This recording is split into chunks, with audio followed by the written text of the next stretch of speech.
అంతర్జాతీయ green field airport ప్రారంభానికి రంగం సిద్ధమవుతోంది. ఉత్తరాంధ్రకు అత్యంత కీలక ప్రాజెక్టుల్లో ఒకటైన విమానాశ్రయ నిర్మాణ పనులు త్వరితగతిన పూర్తి కావస్తున్నాయి. ప్రధాని నరేంద్ర మోదీ చేతుల మీదుగా ప్రారంభం కాబోతున్న భోగాపురం ఎయిర్పోర్టుకు సంబంధించి మరింత సమాచారాన్ని మా ప్రతినిధి కిరణ్ అందిస్తారు.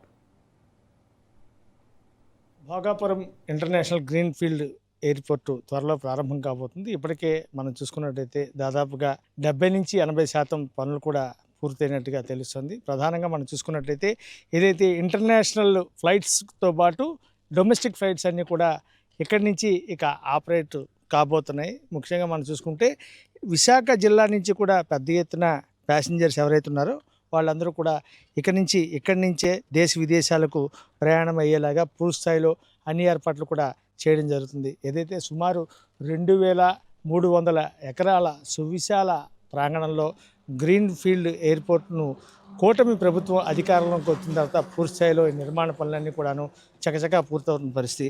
భారత ప్రధాని నరేంద్ర మోడీ త్వరలో ఈ ఎయిర్పోర్ట్ను కూడా ఓపెన్ చేయబోతున్నారు. ఇప్పటికే మనం చూసుకున్నట్లయితే దాదాపు ఇక్కడ ఏటీసీ సెంటర్ ఏదైతే ఉందో అది కూడా పనులు పూర్తిగా వస్తున్నాయి. మరోవైపు ఎయిర్పోర్ట్ పనులన్నీ కూడాను దాదాపు అవుతున్నాయి. ఇక గ్రీన్ ఫీల్డ్కి సంబంధించి మనం చూసుకున్నట్లయితే దాదాపు ఫస్ట్ ఫేజ్లో సుమారు 4600 కోట్ల రూపాయలను వెచ్చించి తొలి దశలో జిఎంఆర్ సంస్థ దీన్ని నిర్మిస్తుంది. దాదాపుగా 6 మిలియన్లు అంటే 60 లక్షల మంది ప్రయాణికుల సామర్థ్యం కెపాసిటీ తోటి వాళ్ళ గమ్యస్థానాలకు చేర్చేలాగా అన్ని చర్యలు కూడా తీసుకుంటుంది. హైదరాబాద్, బెంగళూరు, చెన్నై, అలాగే ఢిల్లీ, ముంబై, కోల్కతా, తిరుపతి, విజయవాడలతో పాటు ఇంటర్నేషనల్ డిమాండ్ని బట్టి దుబాయ్, సింగపూర్, కౌలాలంపూర్ వంటి ప్రాంతాలకు కూడా ఇక్కడి నుంచే ఇక ఫ్లైట్లు నడిచేందుకు పూర్తి స్థాయిలో అన్ని చర్యలు కూడా తీసుకుంటున్న పరిస్థితి. ఏదైతే విశాఖపట్నం ఎయిర్పోర్ట్ ఉందో దాన్ని నేవీ ఆధీనంలోకి వెళ్తున్న నేపథ్యంలో నేవీ పూర్తి స్థాయిలో ఐఎన్ఎస్ డాగా స్వాధీనం చేసుకున్న నేపథ్యంలో ఇక్కడి నుంచి కూడా భవిష్యత్తులో విశాఖపట్నం వాసులు కానీ అటు ఒరిస్సా, ఛత్తీస్గఢ్ ఈ ప్రాంతాల నుంచి మరోవైపు శ్రీకాకుళం, విజయనగరం నుంచి ఎవరైతే ఫ్లైట్స్లో వెళ్ళాలనుకుంటున్నారో ఇక్కడి నుంచి త్వరలో అంటే మేబీ ఈ మంత్ ఎండింగ్ లోపు పూర్తి స్థాయిలో అన్ని పనులు కూడా పూర్తవుతున్నాయి. ఒకసారిగా మనం చూడొచ్చు వచ్చేటువంటి ప్రయాణికులకు ఎలాంటి ఆహ్లాదకరమైనటువంటి వాతావరణం ఇక్కడ కనిపిస్తుంది. అంటే పూర్తి స్థాయిలో అన్నీ కూడా మొక్కలు, గ్రీనరీ, విశాలమైనటువంటి ప్రాంతం.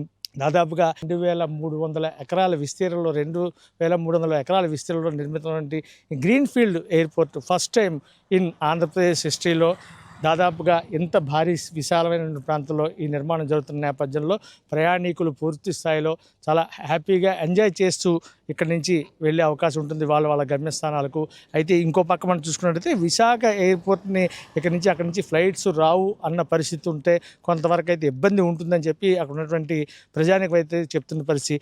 విశాఖపట్నం నుంచి భోగాపురం ప్రాంతానికి రావాలంటే దాదాపుగా 40 నుంచి 45 కిలోమీటర్ల దూరం ఉన్న పరిస్థితుల్లో ఇక్కడి నుంచి తిరిగి హైదరాబాద్కో లేదంటే విజయవాడకో లేదా తిరుపతికో వేరే ప్రాంతాలకి వెళ్ళాలి అంటే మాత్రం కొంత ఇబ్బందికరమైన పరిస్థితి ఉంటుంది. విశాఖపట్నం నుంచి భోగాపురం రావాలంటే మినిమం 1.5 to 2 hours పడుతుంది. కాబట్టి అలాగే ఇక్కడి నుంచి వెళ్ళేటువంటి గమ్యస్థానం ఒక 1 hourలో రీచ్ అయ్యేటువంటి ప్రాంతం ఇటు హైదరాబాద్ కానీ లేదంటే విజయవాడ కానీ వెళ్ళాలంటే ఈ పరిస్థితుల్లో వైజాగ్ నుంచి ఇక్కడ భోగాపురం వరకు రావాలంటే ఈ జర్నీ చాలా ఇబ్బందికరమైన పరిస్థితి ఉంటుంది. టెంపరీగా అయినా సరే కనీసం కొద్ది రోజులైనా సరే విశాఖ ఎయిర్పోర్ట్ను కంటిన్యూ చేస్తూ విజయవాడ కానీ లేదంటే తిరుపతి కానీ మరోవైపు హైదరాబాద్ కానీ ఈ ప్రాంతాలకైనా సరే కొన్ని ఫ్లైట్స్ని రన్ చేస్తే బాగుంటుందని చెప్పి విశాఖ ప్రజలైతే కోరుతున్న పరిస్థితి. అదేవిధంగా స్థానిక ఎమ్మెల్యే కృష్ణకుమార్ రాజు కూడా అదే ప్రస్తావించారు. లోకల్గా ఉన్నటువంటి ట్రిప్స్ ఏవైతే ఉన్నాయో ఒక 1 hour 2 hours జర్నీ చేసేటువంటి ప్రాంతాలు ఏవైతే ఉన్నాయో విజయవాడ కానీ తిరుపతి కానీ హైదరాబాద్ కానీ ఈ ప్రాంతాలకి వైజాగ్ ఎయిర్పోర్ట్ నుంచి కొన్ని ఫ్లైట్స్ని రన్ చేస్తే బాగుంటుంది అని చెప్పి చెప్తున్న పరిస్థితి.